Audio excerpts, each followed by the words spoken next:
Good morning, Indigo, Jade and Amber. Welcome to our first reading lesson of the week. I hope you've had a restful and enjoyable weekend. Today we're going to focus on plays and play scripts. So let's first of all find out about the LI and make sure that you are ready to go. So first of all, the LI today is to understand the features of a play script. Now hopefully you are ready with your pencil and paper. Use the pause button when you need to. Right, here's a character sitting on the left hand side. If you have a play, you will always be given a play script with characters. So who are the characters in this play? We've got Alice, the Mad Hatter, Hare and Dormouse. Why do you think this is? Why do they show the characters? Well, this helps anyone who wants to perform the play know how many actors they need, which would be useful. So here's your first question, so get your pencil ready or your pen. How many characters are there? How many characters are there in this part of the play? Question number 2, name 2 of the characters. And the last question, what is the girl's name? What is the girl's name? Remember, pause the video if you need to. I'm going to keep going on. So I'm going to slide 2. Now we know about the characters, Alice, the Mad Hatter, Hare and Dormouse. Sometimes in a play script there'll be a short description about the characters. So as you can see, Alice is the main character, a young girl who is lost in Wonderland, has a great imagination. And then we have the Mad Hatter. As the name suggests, he is crazy. He gives out riddles, dresses smartly and likes tea. The third character is Hare, a friend of the Mad Hatter, thinks it is always time for afternoon tea, is also mad. And the fourth character, Dormouse, incredibly sleepy friend of the Mad Hatter. So we have 3 friends and Alice, a young girl. Now, how might these descriptions help someone who wanted to perform the play? Well, this tells people what the characters are like before reading or acting out the play. Some questions for you. Who is Alice? Use the character description. Who is Alice? Question number 2. The Mad Hatter is, and it starts with the letter C. Look in the short character description. Finally, Dormouse is incredibly, and it starts with the letter S. Use the pause button if you need to. I'm going to continue on. Right, we have a scene number, a title and setting description. So first of all, the scene number is a bit like chapters in a book. You have chapter 1, chapter 2, chapter 3. And in a play script, you have scene 1, scene 2, scene 3, and so on. So a new scene normally means that there'll be a new setting. So the scene, if you ever change the scene, it might start inside a room, and then in scene 2, they may be outside somewhere.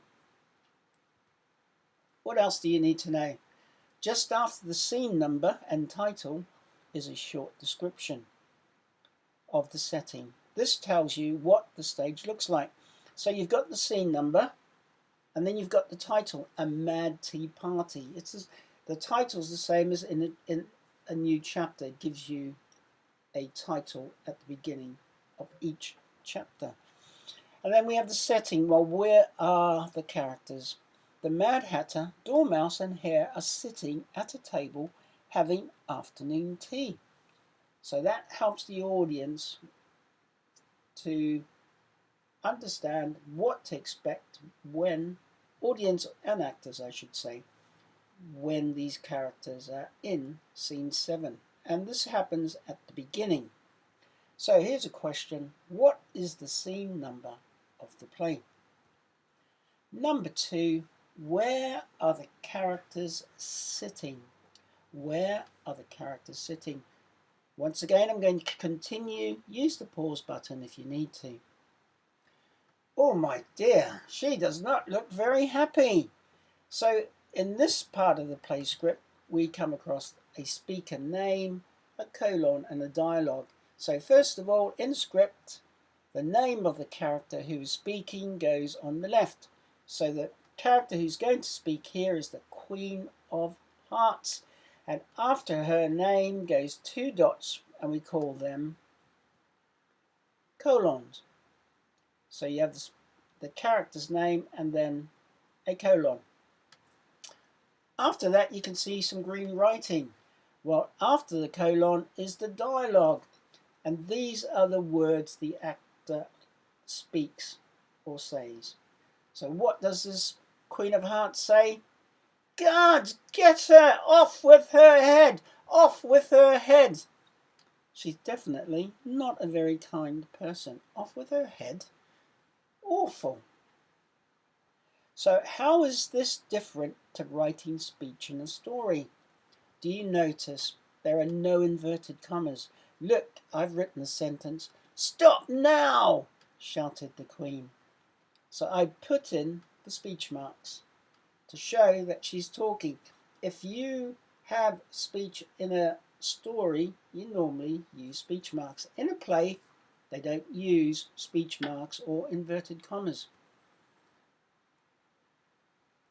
So what else does the Queen of Hearts say? What else does she say?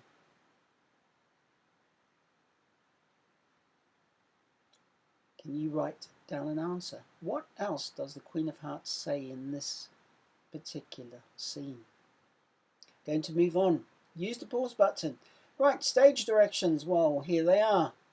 Words in brackets are stage directions. These are instructions to the actors so they know what their characters should be doing. So here, White Rabbit has to be very anxiously whilst running across the stage. I'm late, I'm late, I'm late. So Rabbit's in a panic. He's very stressed out. So he needs to know, the actor needs to know how to behave and act when they come on stage. And then Alice is supposed to look confused. A talking rabbit? It can't be. Obviously, Alice has never met a talking rabbit before, so she's completely surprised, puzzled, or confused.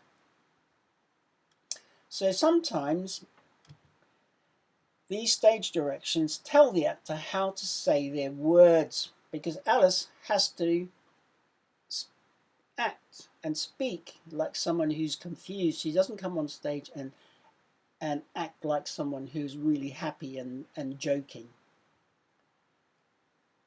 The actors don't say the stage directions. Obviously they don't. 2 questions for you. What does the White Rabbit say? And the second question, why is Alice confused? So remember, you can press the pause button if you need to. And we've reached that point of the lesson where we've come to an end. So when you've completed your work, send your work to yr3@grange.harrow.sch.uk. Once again, thank you very much to all those people who are emailing their work. We appreciate it greatly.